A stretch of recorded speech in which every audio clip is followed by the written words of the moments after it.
Assalamualaikum warahmatullahi wabarakatuh. Kami dari kelompok 3 ingin mempresentasikan bab 4 dengan judul Substansi dan Strategi Dakwah Khulafaur Rasyidin dengan anggota kelompok Aisyah Adila, Ervena Fitria, Nabila Syalamulidia, Salsabila Arizati Maulida, Muhammad Raihan Arisandi, Muhammad Riyad Azimi. Khulafaur Rasyidin. Khulafa berarti jama dari khalifah yang memiliki arti pengganti, sedangkan kata ar-rasyidin yaitu mendapat petunjuk. Jadi Khulafaur Rasyidin adalah para pengganti yang mendapat petunjuk. Khulafaur Rasyidin ialah para pemimpin yang menggantikan tugas-tugas Rasulullah. Khulafaur Rasyidin atau Rasyidun adalah sebutan muslim untuk 4 khalifah pertama yang memimpin negara Islam. A. Khalifah Abu Bakar As-Siddiq. Abu Bakar As-Siddiq adalah Khulafaur Rasyidin pertama. Abu Bakar mengatasi permasalahan yang muncul setelah Nabi Muhammad SAW wafat demi mewujudkan stabilitas pemerintahan serta menggalang kembali persatuan kaum muslimin. 1. Mengenal Abu Bakar As-Siddiq. Abu Bakar As-Siddiq dilahirkan di Makkah tahun 573 Masehi dari keturunan Bani Tamim, subsuku bangsa Quraisy. Gelar As-Siddiq diberikan karena sifatnya selalu membenarkan segala hal yang datang dari Nabi Muhammad. Hal tersebut dibuktikan setelah peristiwa Isra dan Mi'raj. Setelah Rasulullah SAW wafat, Abu Bakar diangkat menjadi khalifah pertama dan memimpin umat hanya dalam kurun waktu 2 tahun lebih 3 bulan. Di akhir hidupnya beliau menderita sakit keras dan tanggal 21 Jumadil Akhir 13 Hijriah bertepatan dengan 12 Agustus 634 Masehi, beliau meninggal dunia dalam usia 63 tahun. 2. Pengangkatan Abu Bakar As-Siddiq sebagai khalifah.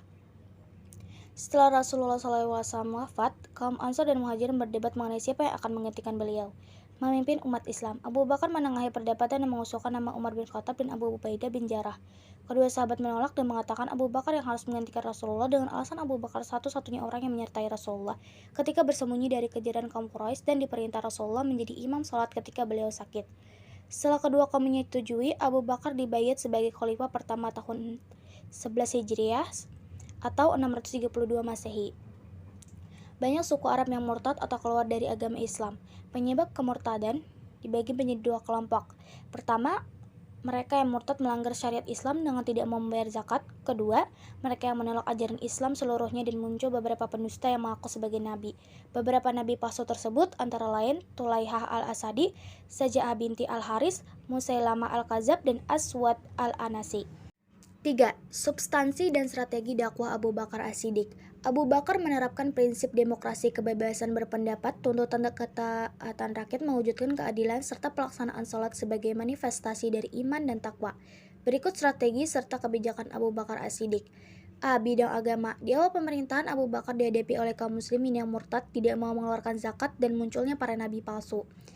Ketika umat Islam kehilangan lebih dari 70 orang hufaz yang gugur dalam perang Yamamah, Umar bin Khattab mengusulkan kepada Abu Bakar untuk membukukannya supaya Al-Quran tetap terjaga dan tidak hilang. Abu Bakar menunjuk Zain bin Sabit sebagai pemimpin pengumpulan Al-Quran.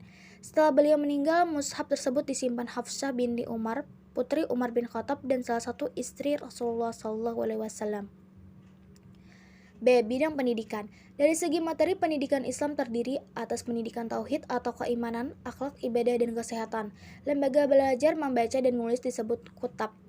C. Bidang politik kenegaraan. Selama berkuasa, Abu Bakar menciptakan pemerintahan yang stabil dan terstruktur. Untuk menjalankan tugas pemerintahan di Madinah, ia mengangkat Ali bin Abi Thalib, Utsman bin Affan, dan Zaid bin Sabit sebagai khatib atau sekretaris, dan Abu Ubaidah sebagai bendahara Baitul Mal.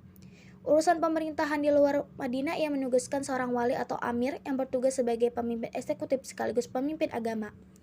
Berikut amir yang ditunjuk pada masa pemerintahan Abu Bakar As-Siddiq. 1. Itab bin Asid, amir untuk Makkah yang diangkat semasa Rasulullah masih hidup. 2. Utsman bin Abi al-As, amir untuk Taif. Amir ini juga diangkat semasa Rasulullah masih hidup.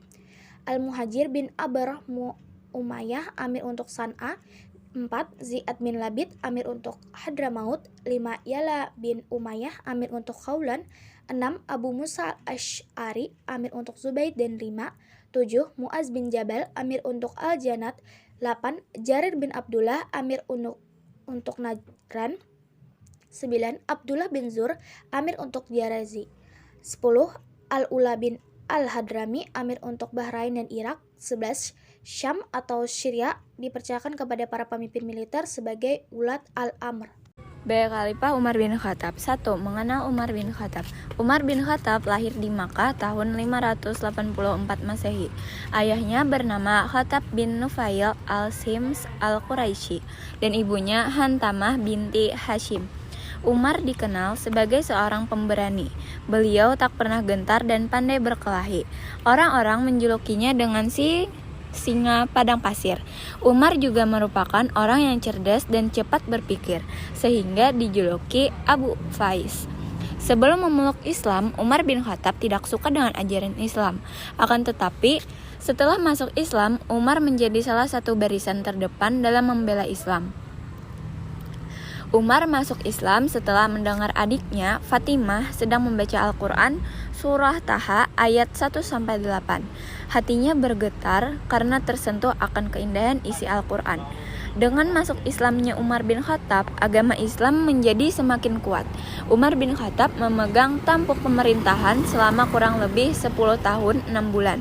Mulai tahun 634 Masehi sampai 644 Masehi atau 13 sampai 23 Hijriah. Beliau wafat tahun 23 Hijriah atau 644 Masehi tanggal 25 Zulhijjah setelah diserang Abu Lulu'ah saat memimpin salat subuh di Masjid Nabawi.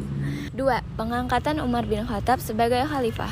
Tahun 634 Masehi, ketika pasukan muslimin bergerak menaklukkan Syam, Abu Bakar jatuh sakit. Sewaktu merasa sakitnya semakin parah dan tidak ada harapan sembuh, beliau berpikir untuk menunjuk seorang pengganti dan meneruskan perjuangan menjadi khalifah. Pilihannya jatuh kepada Umar bin Khattab. Meskipun peristiwa diangkatnya Umar sebagai khalifah merupakan fenomena baru, haruslah dicatat bahwa peralihan kepemimpinan tetap dalam bentuk musyawarah, yaitu berupa usulan atau rekomendasi dari Abu Bakar yang diserahkan kepada persetujuan umat Islam. Setelah mendapat persetujuan dari para sahabat dan bait dari semua anggota masyarakat Islam, akhirnya Umar resmi menjadi khalifah. Pada masa kekhalifahan Umar bin Khattab, hampir tidak ada fitnah yang mampu mengguncang kestabilan negara, karena zaman Umar penuh keadilan. Akan tetapi, zaman ini juga tidak luput dari permasalahan. Berikut beberapa kesulitan yang dihadapi Khalifah Umar bin Khattab. 3. Substansi dan strategi dakwah. A. Bidang agama. Umar bin Khattab menetapkan perhitungan tahun baru hijrah yang dimulai dari hijrah Rasulullah SAW dari Makkah ke Madinah. Saat itulah dimulai tahun hijrah yang pertama. B. Bidang politik kenegaraan. Umar bin Khattab melanjutkan kebijakan Abu Bakar dengan menata sistem administrasi pemerintah negara. Sistem administrasi ini beliau adopsi dari negara-negara yang telah ditaklukkan, misalnya Persia. Administrasi pemerintah diatur menjadi 8 wilayah provinsi, yaitu Mekah, Madinah, Syariah, Basrah, Kufah, Palestina, Yaman, dan Mesir. C. Bidang sosial. Umar bin Khattab memberi perhatian, pelayanan, serta perlindungan terhadap ahlu jimah, mereka penduduk yang memeluk agama selain Islam, Yahudi, Nasrani, dan Majusi, dan berdiam di wilayah kekuasaan Islam. Selain itu, Umar juga sangat memperhatikan keadaan sekitar seperti kaum fakir, miskin, dan anak yatim piatu. Mereka mendapat bantuan maupun santunan langsung dari khalifah. D. Bidang ekonomi. Umar memutuskan untuk tidak mendistribusikan harta Baitul Mal. Harta tersebut disimpan sebagai cadangan baik untuk keperluan darurat, pembayaran gaji para tentara maupun sebagai kebutuhan umat lain. E. Bidang hukum. Dalam bidang hukum, Qada, Umar bin Khattab menyusun sebuah risalah. Risalah tersebut masyhur dengan sebutan Dustur Umar atau Risalatul Qada. Risalah ini berisi pedoman dalam peradilan hukum acara. F. Bidang militer. Usaha memperluas wilayah ini yang telah dilakukan Abu Bakar dilanjutkan Umar dengan hasil gemilang. Wilayah kekuasaan Islam Masa Umar bin Khattab meliputi Irak, Persia, Syam, Mesir, dan Bargah. C. Khalifah Utsman bin Affan. Utsman bin Affan memikul tugas berat untuk melanjutkan pemerintahan Umar bin Khattab. Saat itu pemerintahan Utsman banyak diwarnai gejolak internal, terutama pada paruh kedua masa pemerintahan. Pertama, mengenal Utsman bin Affan. Utsman bin Affan lahir di Taif tahun 574 Masehi dan berasal dari Bani Umayyah. Ibunya bernama Arwa binti Quraisy. Garis keturunannya dengan Nabi Muhammad SAW bertemu pada Abu Manaf bin Qusay. Sebelum memeluk Islam, Utsman dikenal sebagai saudagar kaya raya dan mawan yang berakhlak terpuji. Setelah masuk Islam, beliau mencurah harta benda untuk kepentingan perjuangan dakwah Islam. Setelah Umar bin Khattab wafat, bermunculan fitnah yang juga menimpa Utsman dan berakhir dengan wafatnya beliau. Utsman wafat sebagai syuhada bulan Zulhijjah tahun 35 Hijriah pada usia 82 tahun. Saat itu, para pemberontak mengepung rumahnya selama 40 hari. Kedua, pengangkatan Utsman bin Affan sebagai khalifah. Seperti halnya Umar, Utsman diangkat menjadi khalifah melalui pemilihan. Bedanya, Umar dipilih atas penunjukan langsung, sedangkan Utsman diangkat atas penunjukan tidak langsung, yaitu melewati badan syura yang dibentuk Umar menjelang wafat. Sebelum wafat, Umar bin Khattab berwasiat dan menunjuk tim terdiri atas 6 orang sahabat terkemuka untuk menggantikannya sebagai khalifah. Musyawarah menunjukkan suara seimbang antara yang memilih Ali dan Utsman. Karena Utsman lebih tua, Abu Abdurrahman menetapkan Utsman bin Affan sebagai pengganti Umar. Diangkatlah Utsman yang berumur 70 tahun dan menjadi khalifah ketiga dan tertua, serta yang pertama dipilih dari beberapa calon. Peristiwa ini terjadi pada bulan Muharram 23 Hijriah. Dalam menjalankan tugas kepemimpinan, Utsman bin Affan banyak menghadapi masalah politik yang gawat. 6 tahun terakhir masa pemerintahan banyak terjadi kekacauan. Berikut beberapa kesulitan yang dihadapi pada masa pemerintahan Utsman bin Affan. A. Perbedaan qiraat antara daerah yang menjurus pada saling menyalahkan di antara kaum muslimin. B. Utsman mendapat fitnah dari kaum munafik bahwa ia telah bersikap nepotisme ketika menjadikan keluarga dari Bani Umayyah sebagai petinggi pemerintahan di berbagai daerah. C. Utsman dinilai telah mengasingkan Abu Dzar yang mampu memicu pemberontakan. D. Utsman dituduh melakukan bid'ah ketika beliau menyuruh agar azan salat Jumat 2 kali. E. Berbagai macam fitnah berusaha dilontarkan Abdullah bin Sabah yang berasal dari Yahudi Syan'a. 3. Substansi dan strategi dakwah Utsman bin Affan. Masa pemerintahan Utsman bin Affan masa pemerintahan Khulafaur Rasyidin paling lama, yaitu kurang lebih 12 tahun atau sekitar 23 sampai 35 Hijriah, 644 sampai 656 Masehi. Masa 6 tahun pertama pemerintahan Utsman banyak menorehkan prestasi gemilang, namun dalam menjalankan tugas kepemimpinan Utsman banyak menghadapi masalah politik yang gawat. Berikut perjuangan kebijakan serta keberhasilan masa khalifahan Utsman bin Affan. A. Bidang keagamaan. Kebijakan Utsman bin Affan yang penting dan masih bisa dirasakan manfaatnya hingga sekarang adalah kebijakan tentang Tadwinul Quran atau kodifikasi Al-Quran. Alasan kodifikasi Al-Quran masa Utsman karena adanya perbedaan dialek dalam pembacaan Al-Quran. Atas usulan dari Hudzaifah bin Yaman, Utsman lalu membentuk sebuah panitia penyusunan Al-Quran. Sebagai ketua panitia ditunjuklah Zaid bin Sabit yang semenjak masa Rasulullah SAW sudah menjadi penulis wahyu, sedangkan anggotanya Abdullah bin Zubair dan Abdurrahman bin Haris.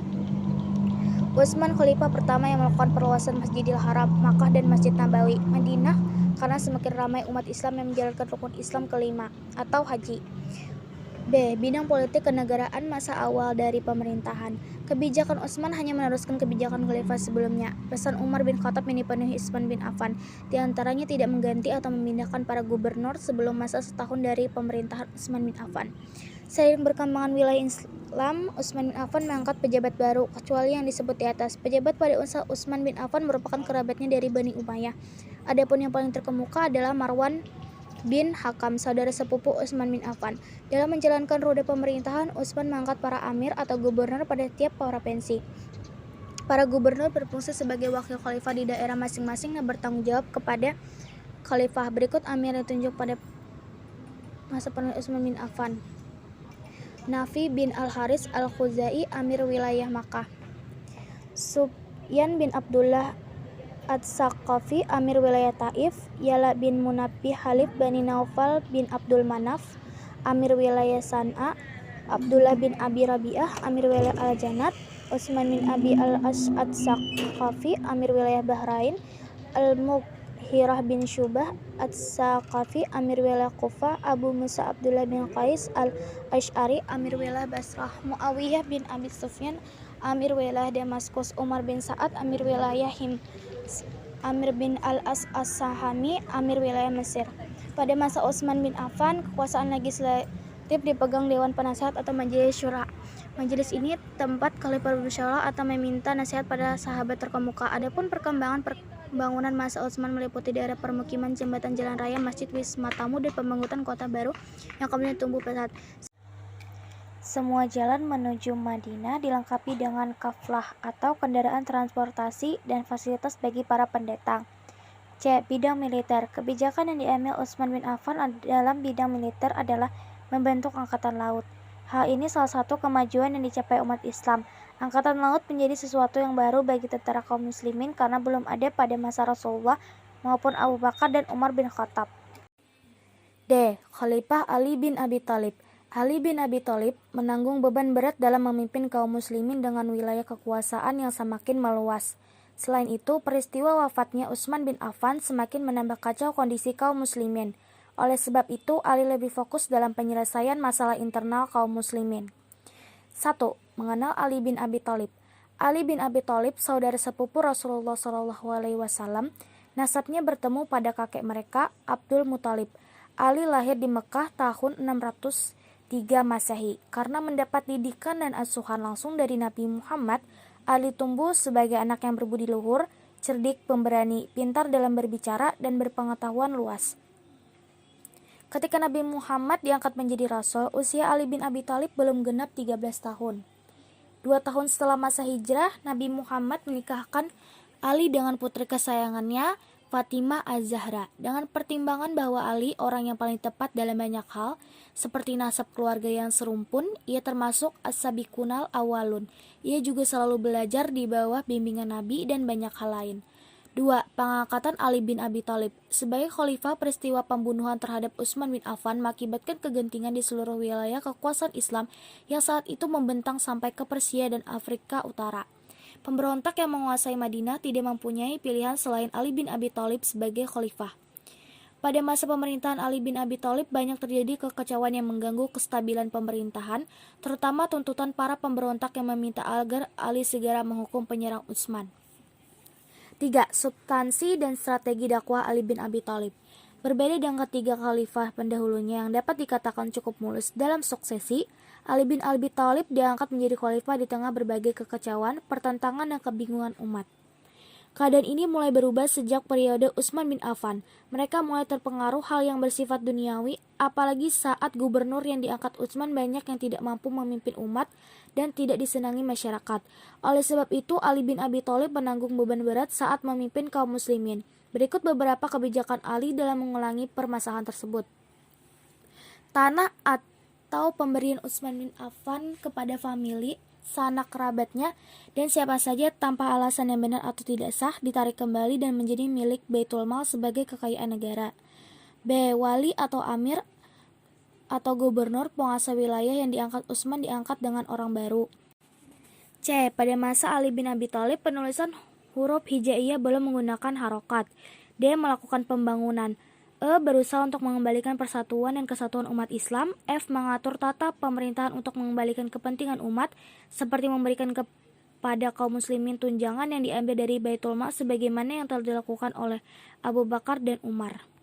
Sekian presentasi dari kami. Wassalamualaikum warahmatullahi wabarakatuh.